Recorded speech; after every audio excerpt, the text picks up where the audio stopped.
네. 자, 오늘 김기표 의원이 다른 일정이 있어서 오늘은 제가 대신 하게 됐습니다. 네, 오늘 화요일 진행을 맡게 된 캐스터 한준호입니다. 네, 안녕하세요. 불팟 캐스터 신유진입니다. 오늘 지금 댓글로 많은 네. 분들이 지금 굉장히 여러와 같은 민주당에 대한 응원과 또 이제 갑작스런 한덕수에 대한 이 뭔 일이냐라는 말씀 많이 주셨는데 말랑말랑님, 네. 네, 식사 준비하면서 불팟 기다리고 있었어요. 그리고 LJM님, 네, 내가 전부 탄핵하더라도 민주당 믿겠다라고 해주셨고요. 잡초라떼님, 레브님 다 응원 주시고 계십니다. 네, 저희가 이제 오늘 한덕수 권한대행이 이완규 법제처장을 문영배 헌법재판소장 직무대행 후임자로 임명을 했습니다. 사실 사람 면면을 비교를 해봐도 그렇지만 본인이 행사할 수 있는 권한인가에 대한 지금 논란이 붙었죠. 여기에 대해서 권성동 국힘 원내대표가 이 처장은 그야말로 미스터 법질서고 미스터 클린이다 라고 했는데 정신 차리십시오, 권성동 대표. 네, 몇 번 얘기를 하지만 이 사람의 눈에는 아주 독특한 것들이 좀 많이 보이는 것 같아요. 자신들의 눈으로 바라보는 것이 진실이다 이렇게 생각하는 것 자체가 큰 문제가 있는 것 같습니다. 내란은 끝나지 않았습니다. 이 내란을 종식시키기 위해서는 이 한덕수 권한대행 그리고 이완규 법제처장 모두 다 책임을 물려야 된다라고 생각하고 있습니다. 자, 오늘 어쨌든 시원하게 좀 때리고 여러분의 마음을 좀 진정시킬 수 있도록 저희가 히트앤런 코너 오늘 박주민 의원님 모시고 좀 이야기를 나눠보겠습니다. 어서 오십시오. 예, 안녕하십니까, 박주민입니다. 네, 이게 산 넘어 산이고 아주 그냥 이럴 줄 난리예요. 알았어요. 이건 뭐 저희가 사실 예상은 어느 정도 진짜 했지만 이 걸어다니는 위원, 살아 숨쉬는 위원, 여전히 위원 뿜뿜 하고 있습니다, 진짜. 예. 자, 오늘 먼저 이 얘기부터 좀 해보죠. 네. 한덕수는 이제 저희가 지속적으로 때리고 네. 할 수 있는 모든 것을 다 할 텐데 어쨌든 오늘 윤석열의 파면 이후에 21대 그러니까 저희가 이제 22대 대통령 선거 아닌가요? 예? 대통령 선거는 21대구나. 21대 대통령 예, 선거 예. 오는 6월 3일 화요일로 확정이 됐습니다. 네, 맞습니다. 오늘 예비 대선 후보 등록하는 정치인도 있었고 출마 선언하는 정치인들도 있었는데요. 민주당 네. 앞으로 대선을 어떻게 꾸려나갈지 많은 분들이 궁금해하고 계십니다. 어떤가요? 어떤가요? 지금요? 저희는 뭐, 한쪽으로 내란을 종식시켜 나가면서 네. 한쪽은 새로운 정부를 구성하기 위해서 네. 또 대선도 잘 준비를 해야 되는데요.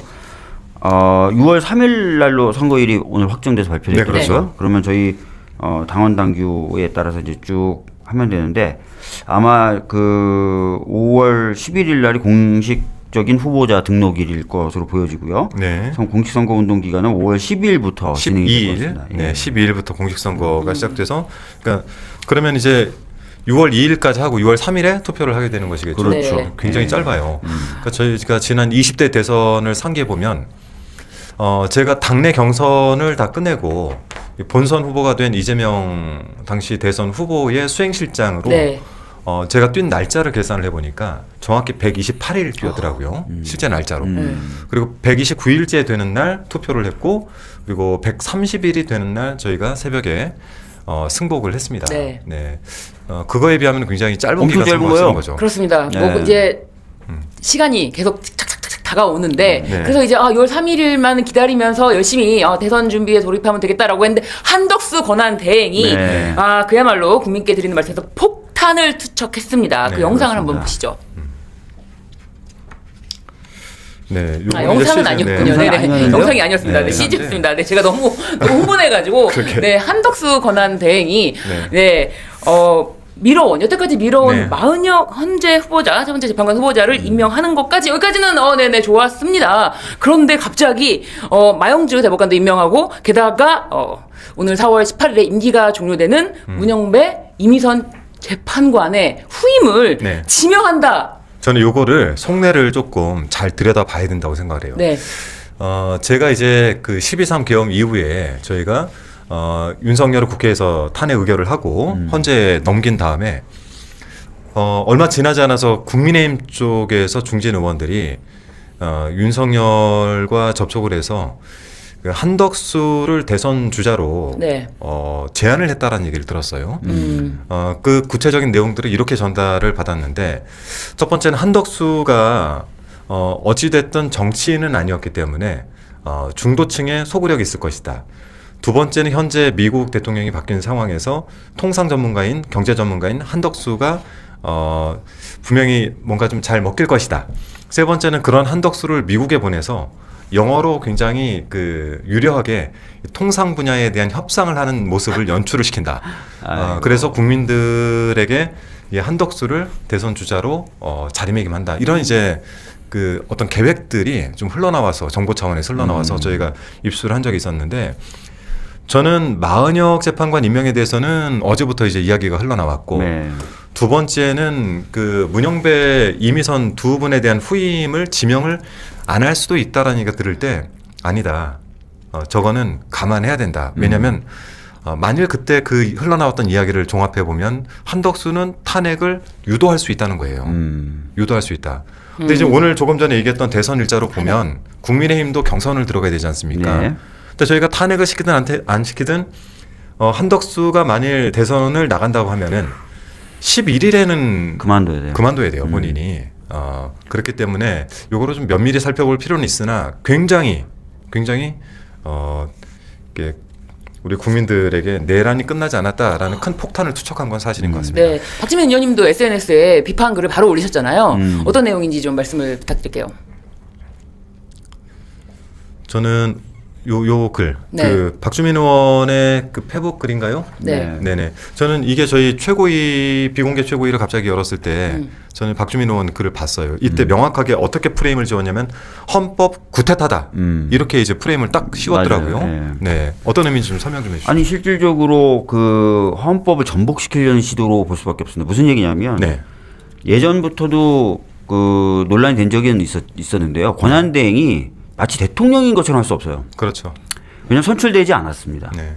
그렇기 때문에 대통령의 권한을 적극적으로 행사하는 건 안 된다라고 해왔고요. 그래서 대통령 몫의 헌재 재판관이라든지 이런 네. 쪽에 대해서는 자기가 지명하고 임명하는 건 안 된다. 다만 국회 선출목이라든지 네. 대법원이 이제 제청한 경우에는 그거는 헌법기관 구성의 책무에 따라서 자동적으로 기계적으로 하는 거기 그렇죠. 때문에 그건 네. 오히려 해야 된다라고 했는데 해야 될 책무로서의 마은혁 재판관 임명은 안 하다가 네. 지금 대통령의 권한이라고 할 수 있는 대통령목 2명의 후임을 자기가 지명하고 임명을 하겠다는 거예요. 그렇죠. 그러니까 이거는 해야 될 책무는 위반하고 없는 권한을 행사하겠다는 거기 때문에 네. 헌법에 대한 직접적인 어떤 쿠데타, 헌법에 네. 대한 어떤 엄청난 그 폭력, 가해 행위다라고 볼 수밖에 없고 네, 더 네. 심지어 2명을 이제 지명을 하겠다는 건데 그 중에 한 명이 이완규예요. 네. 네. 아시죠? 이완규 아주 대처장. 유명한- 현직 법제처장인데 네. 12월 3일 작년 12월 3일 내란이 있었던 다음 날 12월 4일 날 안가에서 4인 회동이라는 게 있었어요. 네. 법률 전문가들하고 모인 거예요. 네. 법무부 장관, 민정수석, 네. 법제처장 이런 사람들이 네네. 모여가지고 행안부 장관. 네, 행안부 장관 다 법조인 출신이고 네. 법무 담당이죠. 그래서 무슨 얘기했냐 그랬더니 그냥 저희 환송식 비슷하게 개인적인 자리를 가졌다라고 했는데 개인적인 자리를 왜 안가에서 가졌는지도 모르겠고 그럼요. 왜 그 사람들만 모였는지도 모르겠고 참고로 안가를 이용하려면은 대통령의 허가가 있어야 될 겁니다. 그렇죠. 그래서 이것은 내란 이후에 어떤 절차 흐름 이런 것들 설계하거나 또는 어떤 수사가 시작될 걸 전제로 그걸 덮으려는 기획 회의를 했을 가능성이 크다라고 지금 저희들이 보고 있는 거예요. 네. 그러니까 그런 혐의를 받고 있는 사람이고 네. 또 더 큰 문제는 뭐냐면 그동안 이완규가 법제처장으로 보여줬던 모습이 정말 저희가 봤을 때 터무니없는 법령 해석들을 해왔어요. 네. 윤석열 정부의 그런 여러 가지 행정을 뒷받침하기 위해서. 네. 그러니까 검찰 독재의 주범이에요. 어떻게 보면 그럼요. 주범이고 더 웃긴 건 뭐냐면 윤석열이 대통령이 됐을 때부터 사실은 다음 헌재 소장은 이완규가 할 거다라는 소문이 돌았어요. 이미. 예, 그래서 법제처장 갔다가 헌재로 간다. 네. 이 얘기 돌았거든요. 네. 근데 윤석열이 날아갔는데도 이 프로세스가 진행된다는 건 한덕수가 윤석열의 아바타라는 거예요. 그리고 여전히 윤석열의 영향력이 미치고 있다는 거예요. 인사 등에 있어서. 그러니까 네. 이게 그 직위원 판사가 쏘아 올린 윤석열의 탈옥이 네. 이 내란이 지속되는데 그 굉장히 큰 역할을 하고 있는 거예요. 근데 오늘 최기상 그 판사 출신의 저희 그 재선 의원께서도 그 글을 쓴 걸 보면은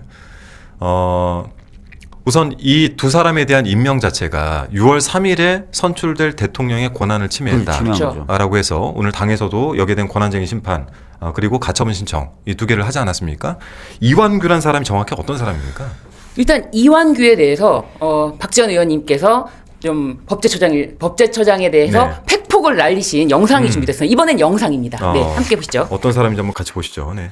법제처장님, 윤석열 대통령하고 대학 동기, 맞습니다. 고시 같이 공부했고, 고시 공부는 따로 했고요. 예. 예, 법제처장도 팔수, 윤석열 대통령도 구술을 했는데 상당히 가까운 걸로 알아요. 그날 한가에 필수 고수. 네. 가셨잖아요. 그렇습니다. 예. 지금 법제처장 핸드폰 바꿨어요, 안 바꿨어요? 핸드폰 바꿨어요, 안 바꿨어요? 저 질문 이렇게 어려운 질문이. 아, 그 자리에 참석했던 이상민, 박성재 민정수석 핸드폰을 다 바꿨습니다. 법제처장 바꿨어요, 안 바꿨어요? 말씀해 보세요. 답변을 거부하는 거예요? 다 바꿨습니다. 바꿨죠? 네. 아, 너무 뻔뻔스럽네요, 정말. 아유. 안가 4인방 핸드폰을 모두 교체하고 네네. 이거는 내란에 대해서 분명히 어떤 핵심적인 역할을 하지 않았을까 하는 의심이 들 수밖에 없거든요. 그러니까 핸드폰을 바꿨죠. 그리고 유명한 게 과거에 기억나시죠? 노무현 대통령께서 그렇죠. 검사와의 검사의 대화할 때 네네. 저희가 그 영상도 사실 네, 기회가 VCR로 되는데 준비했습니다. 한번 보시죠. 네. 이거를 보고 이야기를 하죠. 네. 네. 법무장관께서 가지고 계시는 재청권을 이완규. 검찰총장에게 이관해달라는 요청에 대해서 이제 세계에 유례가 없는 것이다라고 말씀을 하셨는데요. 그것은 저희도 잘 알고 있습니다. 그것을 모르면서 주장하는 것은 아닙니다. 그런데 그렇게 주장하게 된 이유가 있습니다. 다른 나라와 달리 우리나라는 그동안에 이 법무부 장관이 갖고 있는 이 재청권, 즉 이 실질적인 인사권을 가지고 정치권의 영향력이 수없이 저희 검찰에 들어왔다는 사실 때문입니다. 왜 기가 이런 정치범 인사에서는 장관. 그렇다는 그러니까요. 구성에서 하시지 않고 장관님께서 혼자 이렇게 열심히 인사사로 가지고 가서 밤을 새시면서 혼자 하셨느냐. 그것은 인사를 빨리 해야 되는 그런 급박성, 그리고 인사위원회를 구성하는 것이 실질적으로 어려웠다고 말씀하시는데요. 그 말씀도 이해를 합니다. 그렇지만 그런 인사의 어떤 급박성보다는 전체 구성, 검찰 전체 구성원이 수긍할 수 있는, 또 다 납득하고 또 따를 수 있는 그런 인사를 하는 것이 오히려 더 큰 이익이 있는 것이 아닌가, 그런 생각이 듭니다. 여러분들이 모여서 일정한 수준 수 이상의 검찰의 집단적 의견이라고 하면 언제라도 제가 시간 내드리겠습니다. 저 영상이 노무현 대통령 시절에 강금실 법무부 장관이 인사안에 대해서 네. 집단 반발로 네. 저렇게 완전히 대드는 모습 아닙니까? 아, 정말 저런 잡니다. 바로 정치 검찰 그 모습 그 자체인데, 사실 이완규 법제처장에 대해서는 네. 이게 과연 헌재법 규정상, 정당법 규정상 헌재 재판관 지명이 가능한가, 이런 의문이 있습니다. 왜냐하면은 헌재법 제5조 2항 그리고 정당법 22조에 따르면은 네. 정당의 당원이거나 당원의 신분을 상실한 날로부터 3년이 경과되지 않은 사람은 네. 재판관으로 임명할 수가 없다라고 규정되어 있는데요. 지금 이 이완규 법제처장은 2022년 5월 13일에 윤석열 정부의 법제처장으로 임명되면서 네. 국민의힘을 탈당한 상태인데, 그 탈당 시기가 언제인지는 지금 정확하게 밝혀지진 않았습니다. 이걸 사실 정당이 확인을 해주지 않는 이상 네. 이 확인을 할 방법이 없습니다.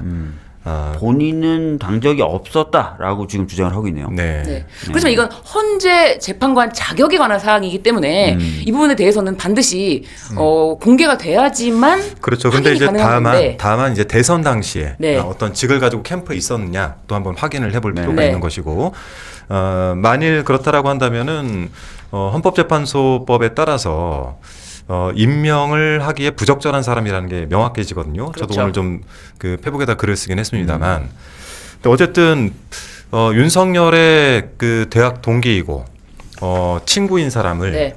그리고 또 정치권에 발을 담갔던 사람을 법제처장을 시키고 헌법재판소장을 시킨다는 것 자체가 네. 기본적으로 헌법재판소를 만든 그 뭐랄까요, 우리 87 민주화운동 이후에 만들어진 것이 어쨌든 대통령 직선제 그리고 헌법재판소인데 거기에 맞지 않는다라는 건 명확한 거 아니겠습니까? 네. 사실 윤석열 정부하에서 이 이완규는 헌법재판관으로 간다는 얘기뿐만 아니라 헌재 소장을 시키려고 한다는 얘기까지 있었어요. 그러니까요. 네.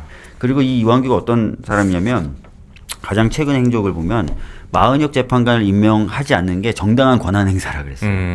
그러니까 헌법재판관 8인이 네. 전부 다 이거는 위헌이다라고 얘기했고 수차례 헌재에서 이거는 위헌이다라고 얘기했는데 그게 정당하다고 얘기했던 사람이 헌재로 가는 거예요. 네. 권한대행이 임명하지 말아라. 네. 뭐 이렇게 해놓고 자신에 대해서는 지명을 뜨악하니 했는데, 저는 사실은 그런 생각이 듭니다. 윤석열 전 대통령이 검찰총장이 됐잖아요. 그래서 검찰 해체의 뭐랄까요, 본인 장본인이잖아요. 네. 검찰을 해체하러 검찰총장이 된 자? 뭐 이런 느낌이잖아요. 그렇다면 이완규가 헌재로 간다는 거는 헌재를 해체하러 가는 것이다. 네. 저는 그런 느낌이 들어서 절대 헌재에는 절대로 가면 안 되는 사람이 아닌가 네네. 많이 걱정이 됩니다. 그래서 우선 이제 당에서 제일 중요한 거는 이 한덕수 대행의 이러한 행태에 대해서 어떻게 규정을 할 것이냐. 네. 저는 개인적으로 이제 박주민 의원께서 하신 이것은 헌법 구태타다. 이런 이제 그 하나의 규정이 필요하고 한덕수에 대해서는 어떻게 할 것이냐. 저는 한덕수는 지금 권한대행으로서 이미 본인의 자격을 상실했다라고 생각하기 때문에 이에 대해서는 당이 특단의 조치를 좀 준비를 할 것이라고 보고 세 번째는 그러면은 우리가 뭘 해야 되느냐. 이 이완규나 함상훈이 헌재 재판소에 들어가지 못하도록 해야 되는 거죠. 그렇죠. 근데 방법이 있을까요? 실질적으로 지금 대통령 대행이 저렇게 한다면은 네. 그 법상으로는 뭐 인사청문회를 거치게 돼 있으니까 저희가 인사청문회 안 하겠다 뭐 이런 방법은 그건 있는데 이제 오늘 우원식 의장이 예, 얘기했고요. 문제는 인사청문회가 일정 기간 동안 진행되지 않으면 그냥 임명할 수 있죠 또. 네, 그래서 그 자체만으로 그 임명을 막기는 어렵고요. 네. 그 다음에 사법적인 방법이 있는데 네. 이제 민주당에서도 우리 당에서도 지금 권한쟁의와 가처분을 신청했는데 제가 이제 헌법 교수들하고 잠깐 얘기를 해보니까 네. 국회가 주체가 돼서 권한쟁의를 하거나 가처분을 하는 방법도 있다는 거예요. 주체가 그러니까 국회가 될 수 있답니까? 네, 주체가. 그래서 네네. 국회가 하는 방법은 우리가 이제 인사청문 권한이라는 권한이 있다. 네. 이 인사청문 권한을 좀 넓게 해석해서 진짜 위헌적이고 위법적인 사람에 대해서는 인사청문을 안 할 수 있는 그런 권한도 있는 거 아니냐. 그러니까 그런 것들을 가지고 뭔가 권한쟁의 심판 청구가 가능한 거 아니냐는 의견을 주는 네네. 학자가 계셨습니다. 그래서 네. 이런 것도 한번 구성해서 한번 해보면 좋지 않을까 이렇게 생각이 듭니다. 예. 그래서 어떻게든 임명 자체를 네. 뭐 20일 국회가 이제 20일 동안에 인사청문을 하지 않고 그렇게 채택하지 않을 경우에 또 그 후 10일 후에는 뭐 어쨌든 임명을 할 수도 있기 때문에 맞아요. 와 국민 여러분들이 굉장히 지금 긴장하고 있는 상태거든요. 근데 인사청문회는 잘 생각을 해야 되는 게 국회가 인사청문회를 통해서 이 사람들의 그 임명을 막을 수 있다라고 하면 괜찮은데 막을 수 없어요. 막을 수 그렇죠. 없기 때문에 인사청문회를 하는 순간에 뭐 여기에 대해서 인사청문회가 끝난 것을 채용을 하든 안 하든 간에 임명을 해버리면 그 다음에 저희가 되돌리기가 명분상으로 굉장히 좀 어려워진다라는 네. 분이 있습니다. 예를 네. 들어 6월 3일 대선을 이긴다 하더라도 이걸 철회하거나 할 수 있는 방법들이 그닥 명분상으로 많이 떨어지기 때문에 저는 인사청문회 개인적으로는 인사청문회 하지 않는 것이 맞다라고 보고 강행을 하게 된다면 그에 대해서 나중에 문제를 제기하고 네. 이걸 되돌릴 수 있는 방법도 있지 않을까라고 생각이 들어요. 그래요. 그래서 사실은 그 지금 쓸 수 있는 방법이 아까 말씀드렸던 대로 네. 이게 지금 어떤 인물의 적절성을 따지는 문제가 아니잖아요. 네. 권한 없는 그렇죠. 권한대행이 지명한 사람이기 네, 네, 때문에 이 사람에 대해서 임명되면 안 된다. 임명되면 안 된다는 거고 네. 이런 사람을 지명함으로써 실질적인 인사청문을 해야 되는 국회의 인사청문 권한이 침해된 거기 때문에 그렇죠. 네. 인사청문 권한 침해로 권한쟁의를 하면서 가처분을 걸면은 헌재가 좀 고민에 빠지겠지만 네. 다퉈볼 만하다라는 이유로 네. 집행을 정지시켜 버릴 수는 있을 것 같아요. 네. 참고로 지금 아직 두 분의 임기가 좀 남아 있습니다. 네. 열흘간 그렇죠. 그래서 남아있죠. 집행이 정지가 된다면 임명의 효력이 없어지는 거잖아요. 없어지는 상태에서 대선을 치르고 저희가 새로 대통령을 우리가 대통령이 된다면 그때 이제 다른 또 해법이 발생할 수도 있는 거죠. 네. 그래서 진짜 권한쟁의를 통해서 가처분을 통해서 이 효력 정지를 하는 것만이 지금은 이 급한 불을 끄는 것이라고 생각이 들고 헌재에서도 사실 마은혁 재판관 임명을 밀어오면서 했던 그 한덕수 권한대행의 네. 어떤 태도 요 단독 기사는 네, 요거 소개해야 돼요. SBS 네, 네, 단독이 네. 하나 나왔네요. 이완규 관련된 것 같은데 한번 띄워봐 주시겠어요? 이거는 띄워야 될 것 같아요. 네. 잠깐 볼까요? 기사를 좀 올려봐 주세요. 네. 이완규가 작년 12월에 피의자 신분으로 경찰 소환 조사를 받았었대요.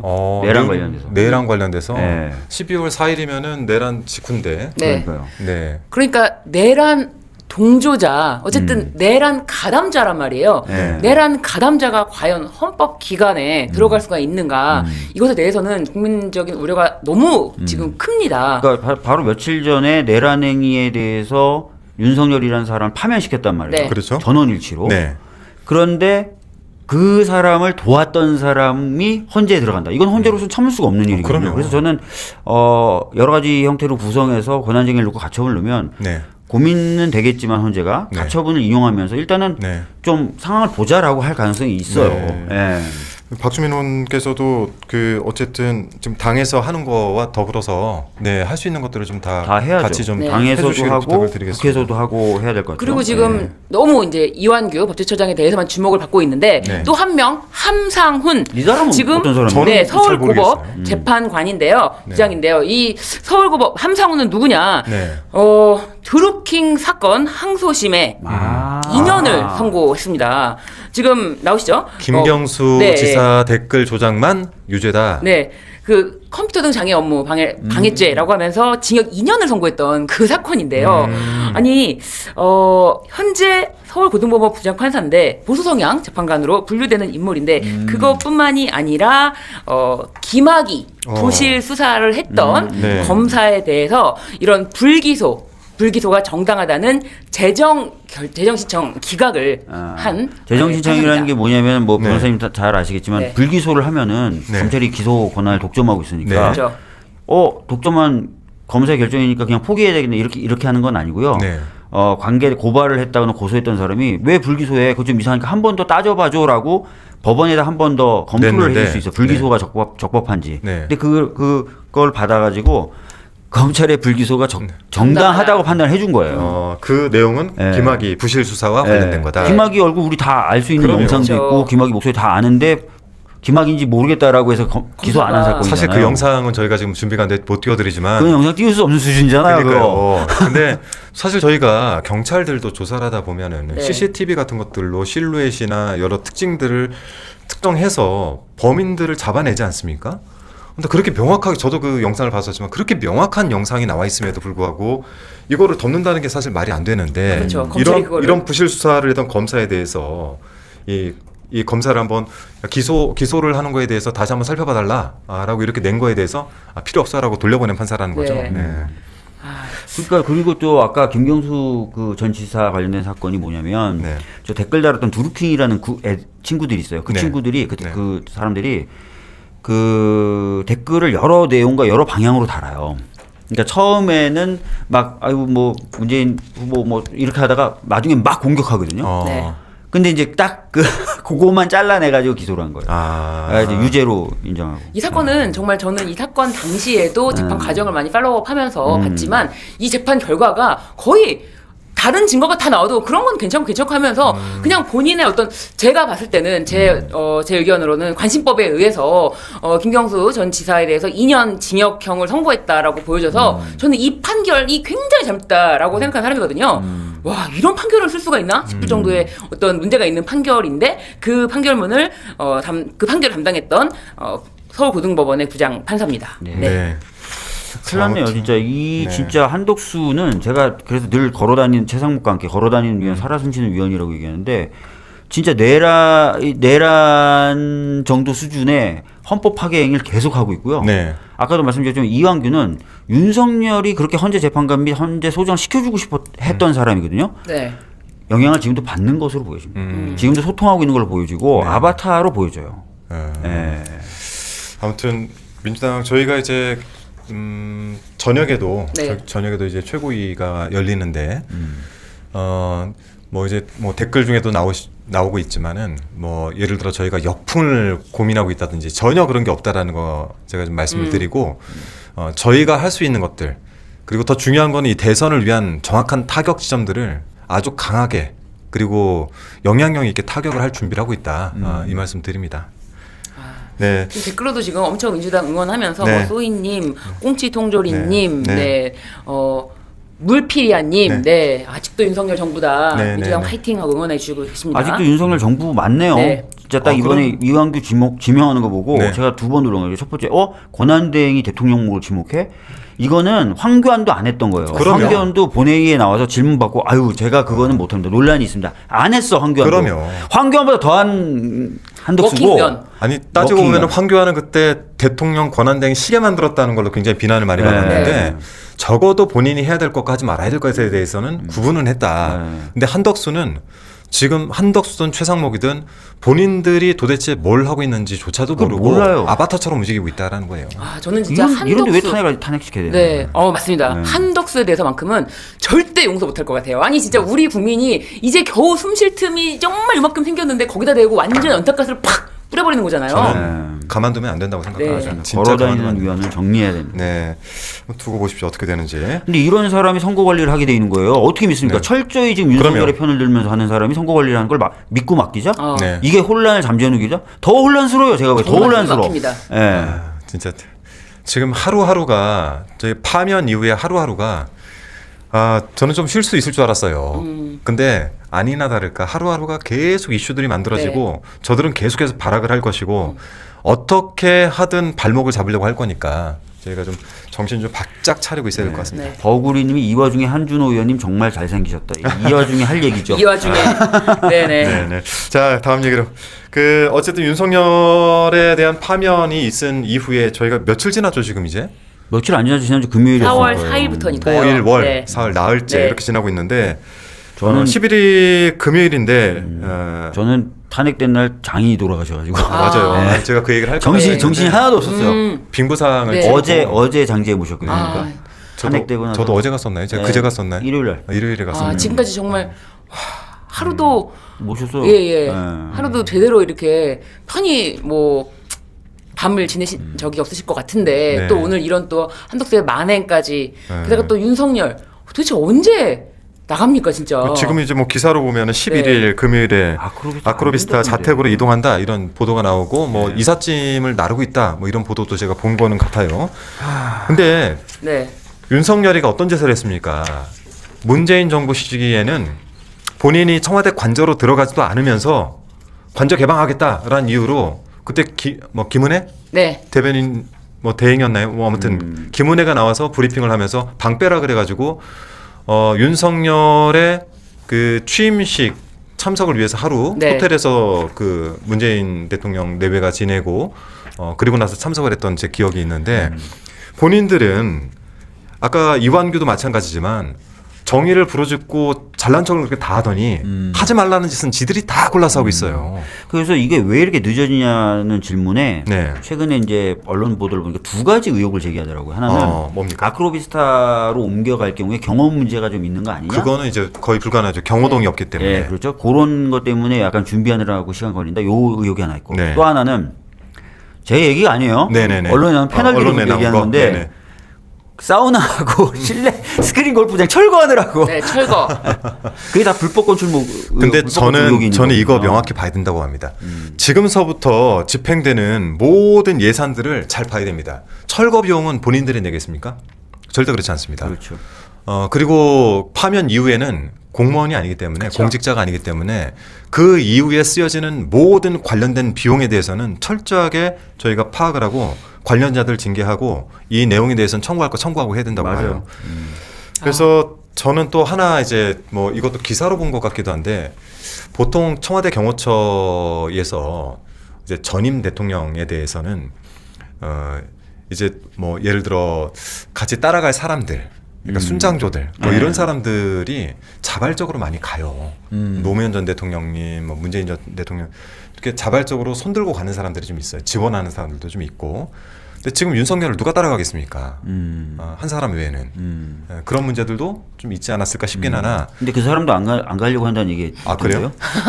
들리는 소문에? 아무튼 네, 지금 내가 아무래도 왜? 김성훈 경호처장을 말씀하시는 것 같습니다. 네.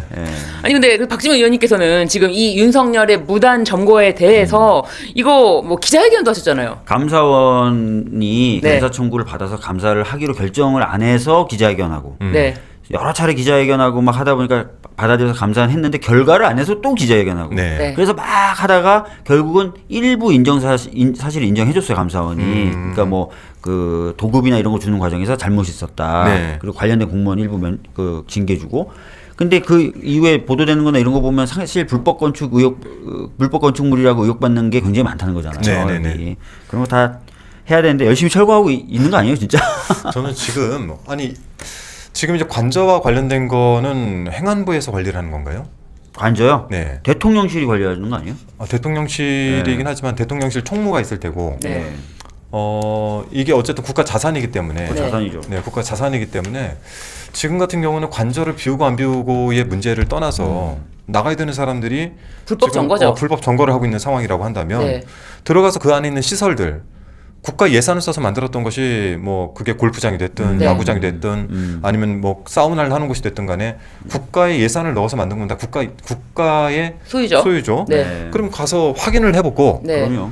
확인을 해보고 이것을 함부로 가져가는지 가져가지 않는지도 다 파악을 해야 되는 거 아닙니까? 맞아요. 그러니까 사실은 뭐 지금도 저는 할 수 있다고 보는데 네. 그렇지 않더라도 11일 날 진짜 나온다니까 나오면 이제 시설 점검. 네. 그 다음에 각종 서버들이 거기 있다는 얘기잖아요. 네. 그래서 체크해봐서 만약 네. 에 증거 인멸된 것 같다. 이상하네? 뭐 이러면 그런 것들을 이유로 수사기관들은 당장 재구속, 직권 구속, 그럼요. 아니면 법원의 직권의 구속 이런 것도 있어야 된다고 저는 생각합니다. 수사기관들이 지금이라도 당장 관저 앞에 가서 네. 대기하고 있다가 퇴거와 동시에 들어가서 압수수색해야 된다. 압수수색은 아니죠. 수색을 해야 된다고 봐요. 저는 이거 다시 구속해야 된다고 보는 이유 중에 하나가 네. 뭐냐면 보세요. 지금 김용현을 비롯한 밑에 종사자들은 다 구속돼 있어요. 네. 구속돼 있으면 6개월 내에 1심을 맞춰야 돼요. 네. 불구속이면 1년이 오히려 될 길어지죠. 수 있고 2년이 될 수 있어요. 그러면 종사자들은 1심 끝나고 2심 끝나고 올라가는데 윤석열은 재판 진행이 안 되는 거예요. 이거 구속할 그러면 방법이 없어요. 이거 황당한 거죠. 아니 그 법원이 직위원이 하면 돼요. 직위원이. 직위원이? 네, 직위원 직권으로 하면 돼요. 황당한 일이 벌어지는 거예요. 그러니까 종사자들은 다 내란으로 지금 처벌받고 막 재판 쫙쫙 진행되는데 이 황당한 일을 한 겁니다. 직위원이. 예. 지기현 판사가 어떤 짓을 했는지 본인이 잘못에 대해서 생각이 좀 있다면 4월 14일에 첫날 첫 재판일에 바로 법정 구속을 바로 법정 구속해야 돼요. 해야 된다. 4월 14일인가요? 네, 4월 그쵸. 14일로 알고 있습니다. 네, 네. 한번 지켜보겠습니다. 네. 지기현 판사. 본인이 그나마 본인이 쏘아 올린 이 쏘아올린이라기보단 좋은 영어 있잖아. 싼똥이라고. 저도 그러려다가 싸질은 똥. 네, 싸질은 네. 치울 기회를 드리겠습니다. 진짜 제대로 하시기를 좀 바라겠습니다. 자, 오늘 어쨌든 함께해 주신 박주민 의원님 고맙습니다. 네, 감사합니다. 뵙겠습니다. 문영배 이미선 헌법재판관이 4월 18일 날 그만두고 임기가 다 되고 물러난 그 자리에 2명의 헌법재판관을 한덕수 권한대행이 임명하는 것이 아니냐라고 하는 지금 의심의 눈초리로 많은 분들이 쳐다보고 있습니다. 이거는 더 나가서 유연제 행태를 더 적극적으로 행사하는 것이다. 문영배 이미선 헌법재판관의 자리는 대통령이 추천하는 자리입니다. 대통령은 뭡니까? 우리가 입법사법행정이라고 하는 차원에서 대통령은 선출된 권력이기 때문에 헌법재판소의 재판관을 추천할 수 있는 정당한 권리 행사를 할 수가 있는 건데 한덕수 권한대행은 총리로서의 권한대행이에요. 선출되지 않은 권력이 적극적 행사로서의 헌법재판관 2명을 지명할 권리가 없습니다. 만약에 지명한다고 하면은 이것은 당연히 위헌적 행태다라고 하는 부분을 엄중하게 경고하는 겁니다.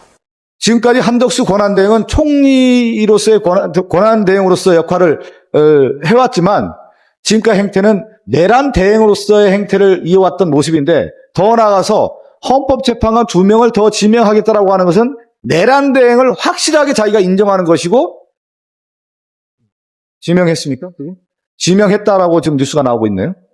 이 주명은 위헌적 행태다. 이것은 묵과할 수 없고 민당 입장에서 좌시할 수 없는 문제다. 엄중하게 경고하고요. 이건 위헌적 행태라고 하는 부분을 다시 한번 강조드리면서 말씀드리겠습니다. 네, 불팍 2부가 시작됐습니다. 자, 매주 화요일 정치권을 좀 뜨겁게 달군 화제 말들을 골라서 그 말의 파급력을 좀 평가하는 시간, 오늘의 베스트 볼 시간인데 김한규 의원님, 박지혜 의원님 모셨습니다. 네, 안녕하세요. 화요일에 고정 두 분 오랜만에 뵙습니다. 네. 제가 요즘은 바쁘셨어요. 네, 바쁘기도 하고 요즘은 이제 금요일만 진행을 하다 보니까 요즘 뵐 기회가 없었는데 자, 오늘 한덕수 총리가 뭐 마은혁 후보자 임명을 103일 만에 했는데 이거야 본인이 해야 될 일이라고 보지만 문영배 이미선 재판관의 후임 그것도 지명을 하는 것 자체가 위헌인데 지명을 한 사람도 논란을 일으키고 있어요. 여기에 대해서 두 분은 어떻게 보셨습니까? 말도 안 되는 일이죠. 그런데 예상은 했어요. 네. 저희 당도 네. 그럴 거라고 예상을 했었고 지금 국회 입법조사처에서 이제 회신을 하신 바에 따르면 이 권한대행은 대통령 목의 헌법재판관을 임명할 수 없다. 입조처에서요. 예, 입조처에서 우리 원내대표께서 질의를 한 부분에 대해서 그렇게 답이 명확하게 왔었거든요. 네. 그리고 저희 헌법학계에서도 현상 유지설이라고 해서 권한대행은 이 소극적 잠정적인 현상 유지에 역할이 국한된다라는 게 압도적인 다수설이거든요. 네네네. 몇 가지 때문에- 이론이 있는데 그 중에서 네, 이게 그쵸. 다수설이다. 네. 압도적인 다수설이고 그 중에는 이제 윤석열 전 대통령 탄핵이 기각되어야 된다고 주장했던 그 보수적인 헌법학자들도 여기 들어 있어요. 그러니까 기본적으로 이 헌법재판관의 임명이라는 거는 이 국가기관을 구성하는 되게 중요한 역할이기 때문에 국회, 대통령, 대법관 이렇게 딱 3명씩 역할이 나눠져 있는 거잖아요. 네. 그리고 한 번도 권한대행이 대통령을 임명한 적이 없어요. 네네네. 이제까지는 대법관이 지명한 분이나 국회에서 선출한 분만 이제 임명을 했기 때문에 한덕수 총리가 왜 모르겠어요. 제가 봤을 때는 헌법재판관 후보자 정도라면 제가 우리 청와대에 있을 때 경험을 생각해보면 최소한 30일 전부터는 인사검증을 했을 거거든요. 그러니까 윤석열 전 대통령 있을 때 네. 분명히 자기의 고등학교, 대학교 친구인 이완규 법제처장을 이제 뽑아놓고 그동안 인사검증을 다 했고 아마 퇴임하면서도 한덕수한테 이거는 꼭 해야 된다라고 압박을 했겠죠. 그리고 한덕수 총리도 아마 저렇게 오늘 발표를 했지만 임명할 수 있을 거라고 생각 안 합니다. 안 할 거라고 봅니다. 끝내 막힐 거다. 민주당이 가만히 있지 않을 거라는 걸 알고 있기 때문에 자기는 하는 데까지 했다. 라는 정도의 면피성 행위 아닌가. 그리고 저희가 이걸 어떻게 그냥 놔둬요.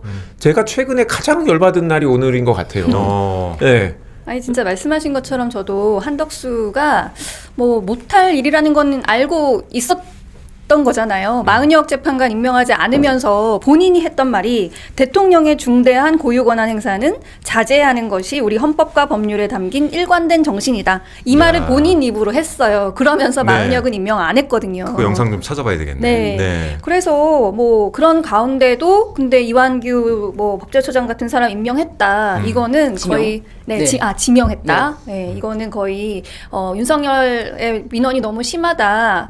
내지는 나는 거기랑 한 통속이다. 이걸 자백하는 것과 다름없다. 이렇게 생각합니다. 저는 이게 되게 중요한 문제라고 생각하는 게 만약 이게 풀리면 제가 나중에 국회의원 관두면 저도 좀 헌법재판관 임명해 달라고 그럴 수 있죠. 민주당에다가 부탁하고 첨탁하고 그럴 것 같아요. 무슨 말이냐면 이제까지 헌재나 대법원이 그래도 국민의 신임을 계속 유지해 올 수 있었던 건 정치적 색채를 가진 분들은 안 들어갔거든요. 배제를 했죠. 그러니까 보수적인 인사도 괜찮아요. 왜냐면 국민 중에 보수인 분도 있고 진보인 분도 있고 중도인 분도 있기 때문에 그런 분들이 적절히 들어가는 건 다행이죠. 당연한 거고 그런 분도 윤석열 탄핵을 하잖아요. 네. 그게 가능했던 건 그래도 합리적인 수준의 비정치적인 인물들이 들어갔는데 앞으로는 네. 이렇게 되면 전직 이 국회의원들 법조인 출신들은 네. 무조건 이제 헌재로 가야죠. 헌재나 아니면 뭐 대법관한테 네. 부탁해서 대법원장한테 부탁해서 대법관도 할 수 있는 거잖아요. 저도 MBC 사장 지원해 볼까 봐요.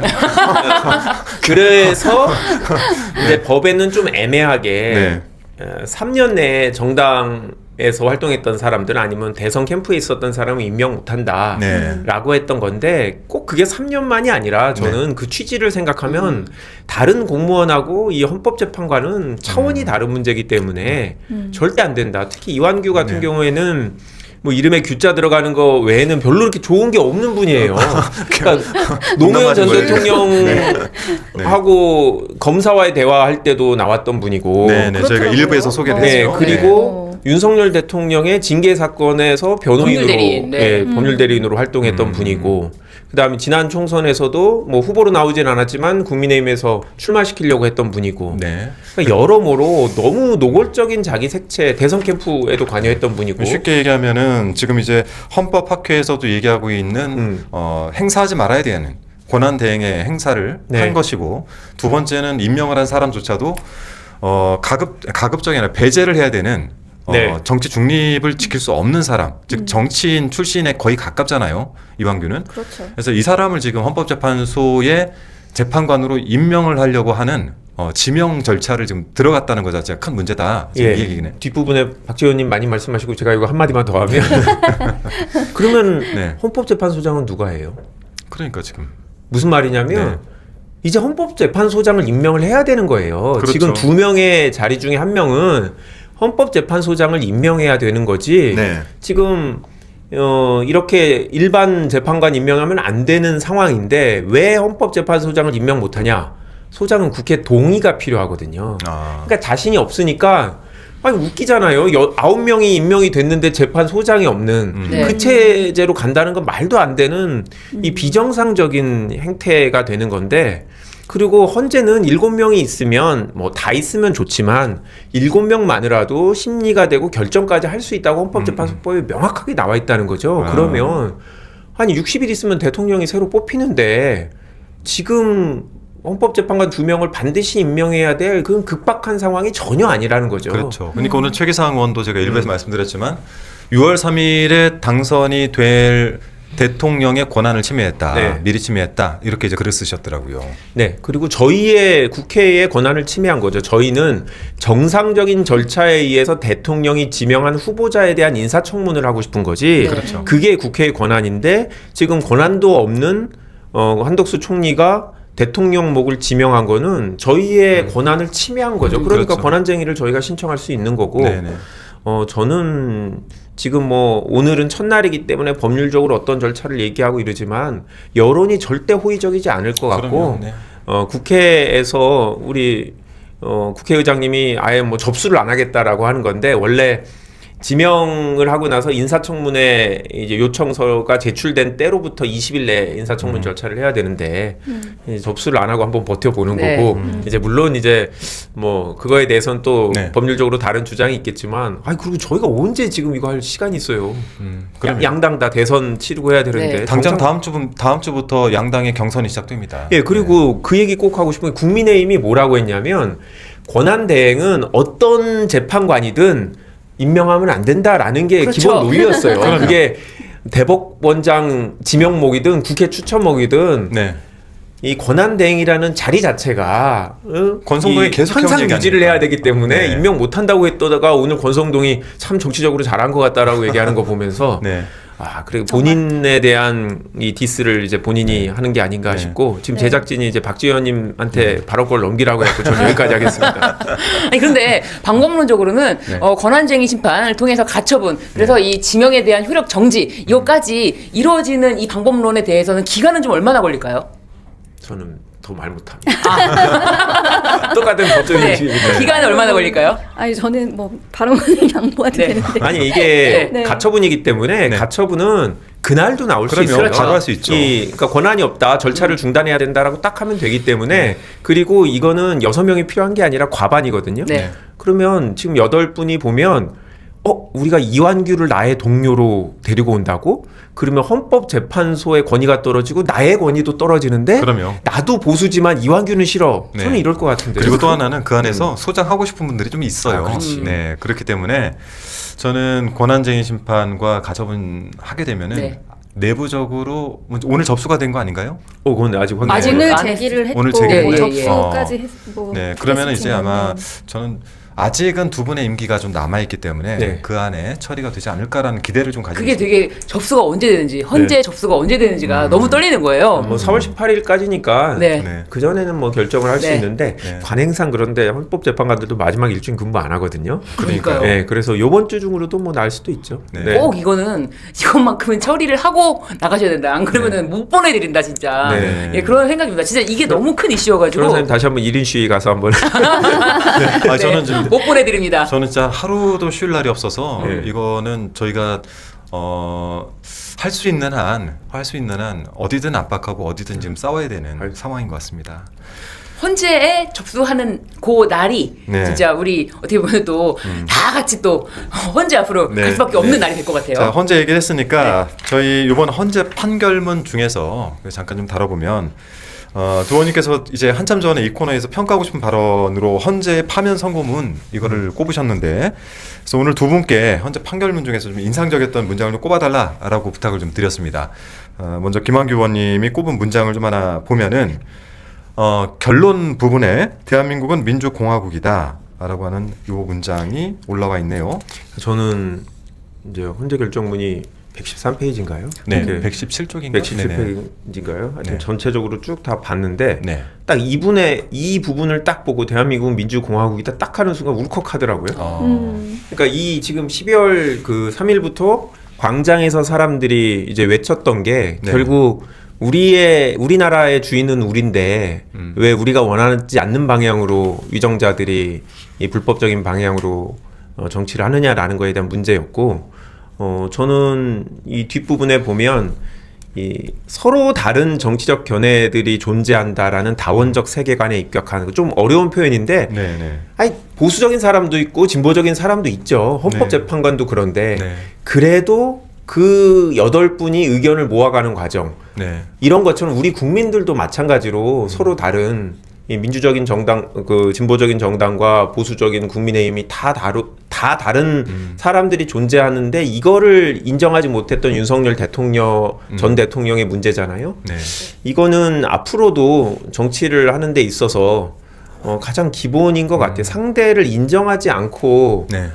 정치를 한 윤석열 전 대통령은 아마 새롭게 정치를 하는 사람들이 절대 닮아서는 안 된 피해야 될 모델로서 알게 될 것 같고, 누구나 다 대한민국은 민주공화국이다.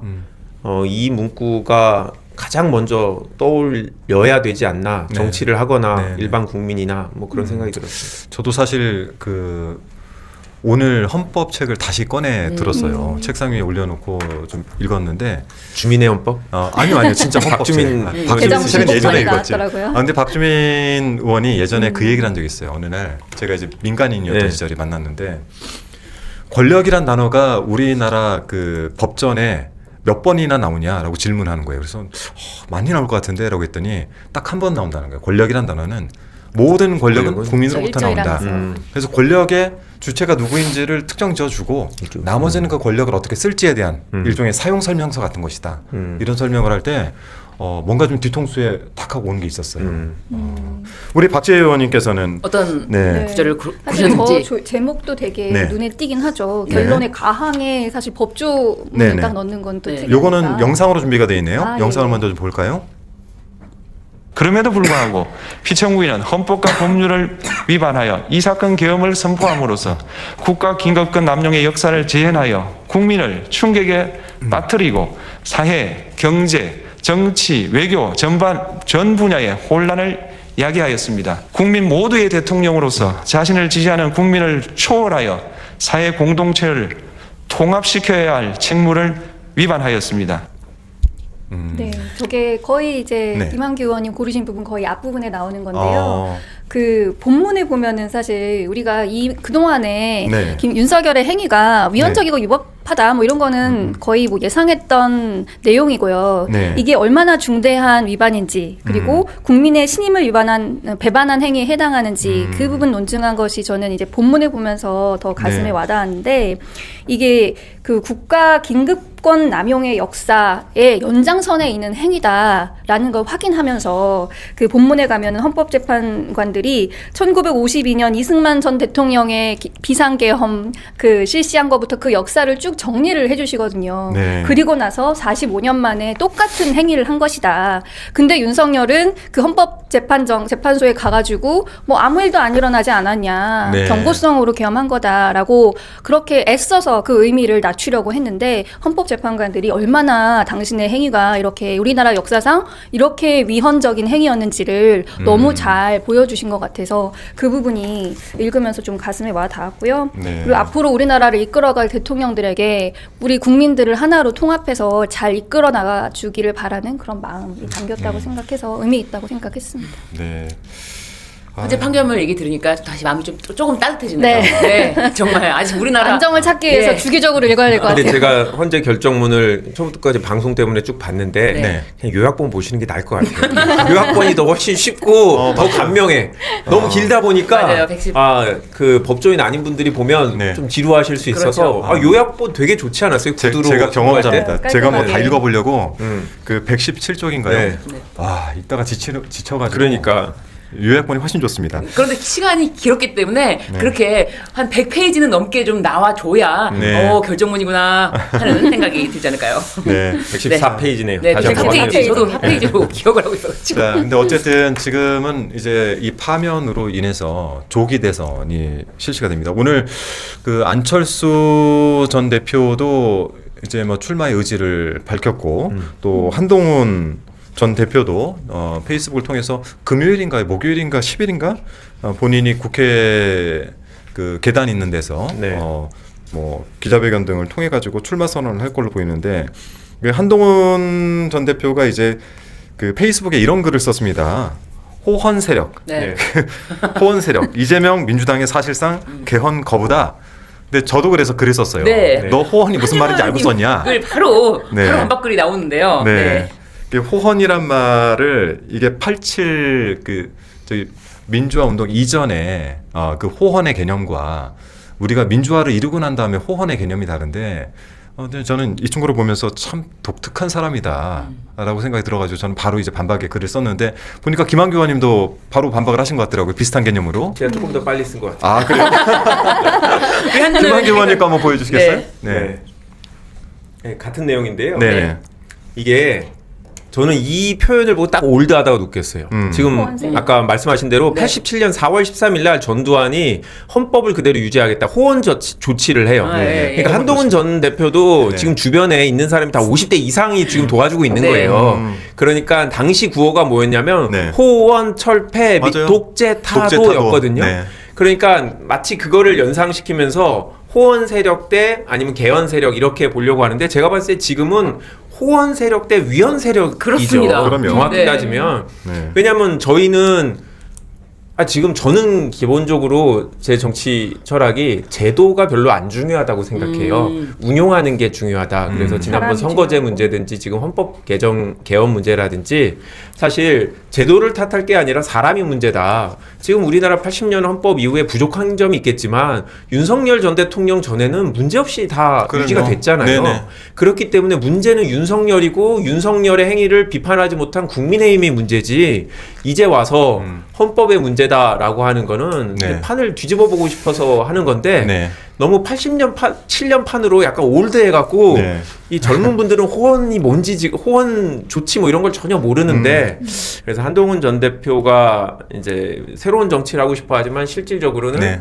올드. 우리보다 더 올드한 정치를 하고 있다. 세대는 우리랑 거의 비슷한데. 그렇죠. 네. 이제 상상할 수가 없는 네. 호헌 세력이라는 말을 아니 하면서 그리고 뭔지 네. 변호사님 너무 어리시니까 모르잖아요. 네? 30대는 모르시는 건데. 여기 네. 또 저희 당 대표님 말씀을 또 왜곡하는 네. 그런 표현인 것 같아요. 이재명과 민주당은 호헌 세력이다. 네. 뭐 그런 말은 저는 네. 그냥 호헌 세력이 맞다고 했어요. 맞기는 맞긴 한데 요즘의 개념에서는. 그쵸. 네. 왜냐하면 호헌이란 말이 헌법을 보호하고 지킨다는 의미가 그렇죠. 있기 때문에 87 네. 민주화 운동 이후에는 2025년 현실입니다. 그죠? 그럼요. 대표님이 시대 교체를 반대한다, 네. 그러니까 개헌을 반대한다는 취지로 네. 그렇게 주장을 한 거잖아요. 네. 근데 어제 최고위에서 저희 대표님이 말씀하신 취지는 워낙 지금 국민투표를, 그러니까 헌법 개정을 위한 국민투표를 이번 대선과 같이 하기에는 여러 가지 허들이 있다. 국민투표법 같은 것도 예로 들어서 말씀을 하셨죠. 그리고 선거제도, 그러니까 그 정치제도 개혁 같이 의견 수렴이 많이 필요한 그런 사안을 이번에 올리기는 좀 어렵다. 네. 하지만 할 수 있는 것은 해보자. 그렇죠. 5.18 정신 전문 수록이라든지 비상계엄의 요건을 강화하는 거 이런 건 해보자는 취지였거든요. 네. 근데 그걸 왜곡하면서 네.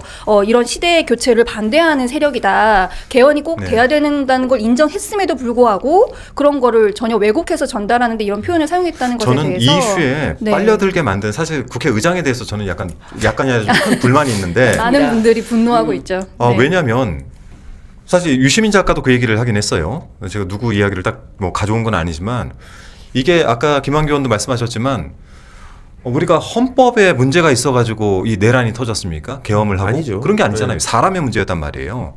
근데 이 상태에서는 내란을 빨리 종식시키고 그 다음에 차기 정부를 만들어서 국가를 정상화시키는 데 집중을 해야 네. 되는데 뜬금없이 개헌을 들고 나온단 말이에요.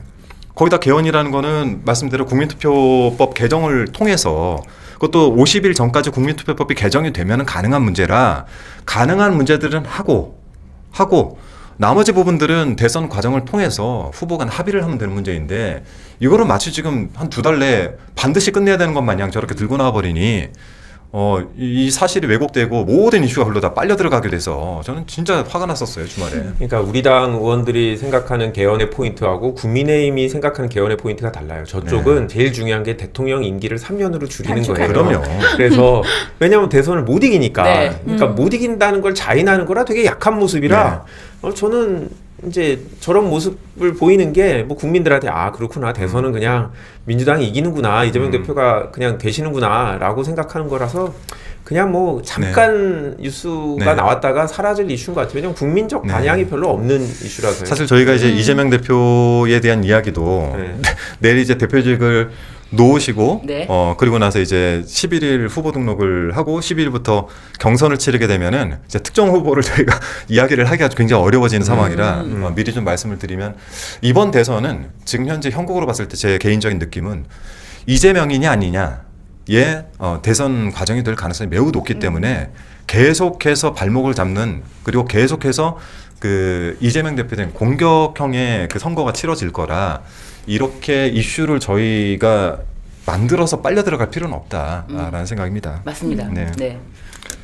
그러니까 뭐 저도 한동훈 전 흥분했습니다. 대표는 전략이 그냥 기승전 이재명으로 가는 거잖아요. 네. 왜냐하면 이제 대통령 탄핵에 찬성했기 때문에 강성 지지층의 그 당의 이제 지지를 못 받고 있어서 본인이 이제 대표적인 전사로 잘 싸우는 이미지를 확보하고 싶어 하는 건데요. 네. 원래 약한 사람들은 센 사람하고 붙고 싶어 해요. 그럼요. 네. 그렇긴 한데 센 사람은 그냥 무시하면 돼요.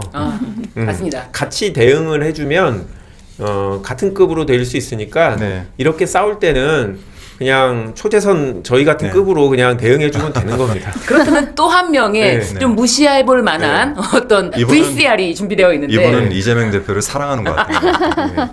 한번 VCR을 보면서 우리가 또 무시해 보도록 하겠습니다. 네. VCR 한번 보여주시죠.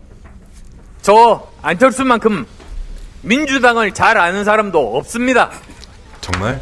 약점, 강점 모두 잘 알고 있습니다. 국민 여러분, 당원 동지 여러분, 이재명을 상대할 국민의힘 후보로 저 안철수를 선택해 주십시오.